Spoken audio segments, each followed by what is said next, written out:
Olá a todos, sou o professor Bruno Luiz e essa é mais uma videoaula da disciplina de História. Videoaula esta destinada aos alunos das turmas de sétimo ano do Colégio Santa Rita.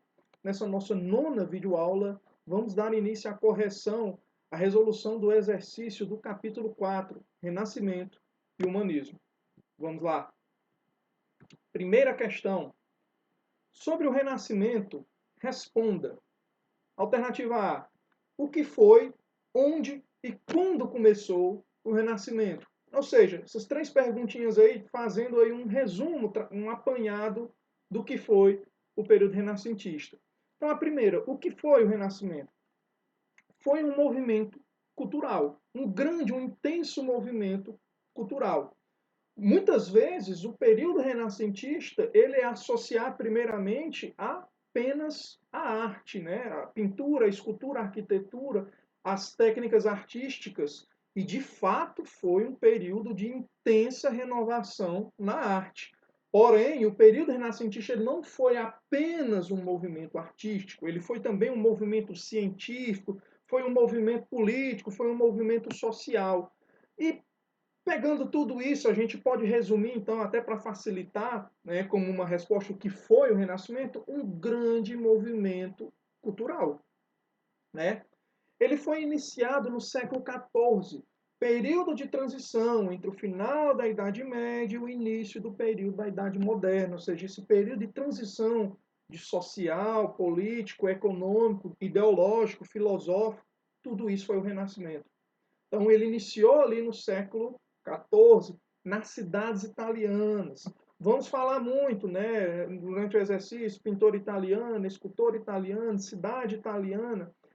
Só fazendo um adendo, né, a Itália, o país que conhecemos hoje, Itália, ainda não existia naquela época, né? Não havia ocorrido a chamada unificação italiana. Nós tínhamos ali principados, repúblicas, reinos. Mas para facilitar, né, a gente toma então como Itália. Viu? Então, novamente, foi um movimento cultural, artístico, científico, educacional, iniciado no século XIV, período de transição, final da Idade Média, início da Idade Moderna, nas cidades da Itália, e que com o tempo se propagou pela Europa, regiões como Portugal, Espanha, Inglaterra, Alemanha, França, né? Chamado que a gente comumente chama de Ocidente Europeu, né? A Europa Ocidental, né? Oeste da Europa, melhor dizendo. Então temos aí a alternativa A respondida. Vamos para a próxima. Letra B. Quem financiava os artistas e os estudiosos do Renascimento? Lembrando, para produzir arte, produzir ciência, comprovar teorias científicas, você precisa de dinheiro. O pintor, por exemplo, precisa de dinheiro para comprar as telas, comprar as tintas, pincéis, né? O arquiteto, o escultor, melhor dizendo, o escultor precisa de dinheiro para comprar as ferramentas, né, para quebrar a pedra, precisa de muito dinheiro para comprar um bloco de mármore, por exemplo, para fazer uma estátua. Né? O cientista, para provar seus pensamentos, né, para botar em prática, transformar aquela teoria, né, num conceito mesmo, ele precisa também de dinheiro para viajar, para pesquisar. E também ele precisa de proteção. Né? Muitos artistas, pintores e cientistas precisavam de proteção mesmo física, porque a sua arte ou a sua ciência muitas vezes incomodava a tradição, o costume, até mesmo as leis, e muitas vezes esses artistas e cientistas eram perseguidos, né, pelas autoridades locais. Então, eles precisavam de apoio financeiro e muitas vezes de proteção. Então, quem é que trazia isso para esses artistas e cientistas? Eram os chamados mecenas. Então, mecena era a pessoa que protegia e financiava o artista, o cientista. Era o chamado protetor da arte, protetor da ciência. E quem eram os mecenas? Os mecenas eram do grupo de elite da sociedade, burgueses, nobres, até mesmo membros do clero.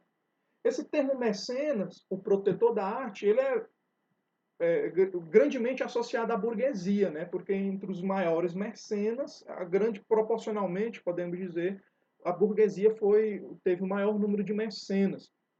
Nomes como já vimos nas videoaulas anteriores, o Lourenço de Médici, chefe da família Médici, que governava a cidade de Florença, Lourenço, o Magnífico, Lourenço, protetor das artes, ele era um grande mecena. Ele era um burguês, mas você tinha ali duques, você tinha reis, você tinha mesmo, inclusive, papas que protegiam e financiavam os artistas. Um exemplo aí, o Michelangelo, que pintou a Capela Sistina, né? Ele tinha ali a proteção, o apoio do Papa. Né? Então, novamente, quem financiava os artistas? Os mecenas.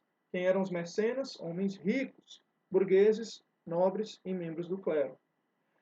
Letra C. Com que objetivo eles financiavam os artistas estudiosos? Porque tinha que ter um objetivo. Obviamente, eles não fariam isso simplesmente por fazer, né? Gastar dinheiro, digamos ali, para simplesmente financiar a arte, a ciência. Tinha um porém, né? Tinha um porquê. E qual era o porquê? Qual era o objetivo? Simples. Conseguir prestígio e projeção social. A nobreza tem dinheiro, tem nome. A burguesia tem dinheiro. Mas eles precisavam de quê? Ascensão, projeção social, demonstrar o seu poder. O nobre, ele tinha poder no campo, no feudo ele era um rei, fazia as leis, colocava os servos, os camponeses, sob a sua lei. Na cidade, o nobre tinha concorrência, a burguesia. Então, nobres e burgueses ali, eles rivalizavam no contato social de quem mandava mais. Um exemplo, então, que eles pegaram aí tanto a burguesia quanto a burguesia quanto a nobreza para demonstrar o seu poder social foi financiando a arte. Quando um pintor expunha um quadro que ele tinha acabado de pintar e as pessoas elogiavam, nossa, sua técnica artística é incrível, o seu trabalho com a luz, com sombra, com as cores, também ficava subentendido quem foi que financiou esse pintor, quem é que deu dinheiro, quem é que alugou aqui esse salão para fazer a exposição dessa obra de arte. Né? Então, tinha-se esse prestígio social a ser alcançado pela burguesia, pela nobreza, pela igreja também. Vamos para a próxima questão. Segunda questão. Com base nas fontes número 1 e número 2, responda. Então, nós vamos ter aí duas fontes para que a gente possa analisar o contexto aí e ir para as alternativas. A fonte número 1, nós temos aí uma pintura do Michelangelo. Né? Falei agora há pouco do Michelangelo, artista, pintor, escultor, né, que pinta o teto da Capela Sistina, que fica no Vaticano, sede da igreja. Nós temos aí um trecho dessa obra. Essa obra ela é muito maior, né? É uma tela, digamos assim, muito maior. Mas o trecho, o pedacinho dela mais conhecido é esse. Deus e Adão, Criador e criatura, o divino e o humano. Né? Olha aí, analisem aí esse trecho dessa imagem. Os anjos ali também ao redor de Deus, né? Também fazem parte aí do enquadramento. Agora vamos para a fonte número 2. Nós temos aí agora uma fonte escrita. Nós temos aí um trecho da obra Hamlet, do William Shakespeare. William Shakespeare, um dos grandes nomes do Renascimento na Inglaterra, ou seja, dessa expansão do Renascimento que ele inicia na Itália. Aí nós temos o Michelangelo, fonte 1, pintor e escultor italiano. Só que com o tempo esse renascimento se expande da Itália para outras partes da Europa. Olha aí o exemplo na Inglaterra. Na Inglaterra nós temos o William Shakespeare. Ele não era pintor, mas ele era escritor, romancista, autor de peças teatrais. Uma das mais conhecidas aí é Hamlet. O que é que diz o trecho da obra Hamlet, nossa fonte número 2? Que obra de arte é o homem, tão nobre no raciocínio, tão vário na capacidade, em forma e movimento, tão preciso e admirável. Na ação é como um anjo, no entendimento é como um Deus. A beleza do mundo, o exemplo dos animais. Olha que exaltação é feita ao ser humano nesse trecho aí, né? Raciocínio, nobreza, movimento, graciosidade. Ele é um anjo, ele é um Deus. É o exemplo dos outros animais, o ser humano, a racionalidade, a grandiosidade, os sentimentos que envolvem o ser humano, né? Que fazem dele superior aos demais animais. Agora vamos para as alternativas. A alternativa A, ela pergunta, né? Quais são os personagens representados na fonte 1? Né? Então, bem simples, nós temos aí Deus e Adão, os dois personagens principais aí, e também os anjos, né? Ali ao redor de Deus. Mas, em grande destaque, aí nós temos para Deus e Adão. Vamos para a próxima. Alternativa B, ela pergunta como os personagens da fonte 1 estão representados. Então, aí Deus e Adão que fazem aí parte da pintura do Michelangelo. Como é que eles estão representados? Nós temos aí Deus é representado como um homem vigoroso e de cabelos e barbas brancas. Por que esse cabelo grande, essa barba grande, branca, a veste branca que Deus está, representa, além da vigorosidade, a grandiosidade, a sabedoria, a experiência, o divino. Né? Representa o tempo, representa tudo. Ou seja, todo esse poder que vem de Deus. E você vê o olhar obstinado de Deus, né? Ele tem um olhar sincero, focado. O que é que ele está fazendo? O que é que esse ser grandioso, divino está fazendo? Criando. Criando a quem? Nosso outro personagem, Adão, que é mostrado como jovem, está nascendo, digamos assim, a juventude, ao contrário ali dos cabelos e barbas brancas de Deus, que é a experiência, a vivência. Adão é jovem, corpo musculoso, representando ali o potencial do ser humano, criador e criatura. E nós temos aí também entre eles, além do contato, né? Nós temos aí desses dedos se tocando, tentando se tocar, esse contato, essa ponte de ligação entre o divino e o humano. Nós temos o olhar obstinado de Deus, mas o olhar de Adão também, para o seu Criador, como um pai e um filho se olhando. Então, nós temos aí, olha que incrível essa interpretação que a gente pode fazer dessa obra do Michelangelo. Aí nós chegamos na alternativa C. Que característica do Renascimento se pode perceber na fonte número 2? Já aí tratando do texto do William Shakespeare. Que característica, que ideologia do Renascimento? O antropocentrismo. O homem no centro de tudo e como medida de todas as coisas. O homem é belo, o homem é como um anjo, o homem é como um Deus, o homem é o exemplo dos outros seres vivos. É como se Shakespeare pegasse um ser humano, né, colocasse ele assim, e você tivesse tudo ao redor do ser humano. E aí, literalmente, a gente tem o antropocentrismo. O homem no centro de tudo. A vida ao redor do homem, admirando a grandiosidade, né, reverenciando a grandiosidade do homem. E a gente chega à alternativa D. A fonte 1, ela confirma ou ela nega a fonte número 2? Ela confirma, gente. Então nós temos aí uma, digamos, uma conexão entre a pintura do Michelangelo e o texto, a criação, a poesia do Shakespeare. A pintura e o texto, ambos fazem uma exaltação do ser humano. Claro que cada uma com suas características, mas olha só, o divino cria o homem, Deus cria Adão, cria esse ser espetacular, esse ser que deve ser valorizado, que deve ser admirado, como diz William Shakespeare. Então, sim, nós temos aí uma confirmação e uma conexão entre as duas fontes. Correto? Vamos para a próxima questão. Terceira questão. Identifique a frase incorreta e justifique sua escolha. Olha só. Então, nós temos aí entre essas 4 alternativas, uma está incorreta, está errada. Temos que ver qual está errada e justificar, corrigir, ver onde é que ela está errada. São características do Renascimento, ou seja, falando ali sobre essas ideologias, esses pensamentos do Renascimento. Vamos para cada uma, depois analisar melhor. A letra A. Valorização do passado greco-romano, ou seja, a valorização das obras gregas e romanas da antiguidade. Era uma das características do Renascimento a valorização do passado greco-romano? Sim, uma das características principais do Renascimento, valorização do passado, da civilização greco-romana. as obras da antiguidade eram valorizadas. Que obras? Não só as obras de arte, falando da parte artística do Renascimento, né? Mas a filosofia, a história, a ciência, a astronomia, né? As leis, a religião também, até as vestimentas, o modo de ser, né? A oratória, a língua, o latim, o grego, tudo que envolvia a civilização greco-romana passou a ser valorizado.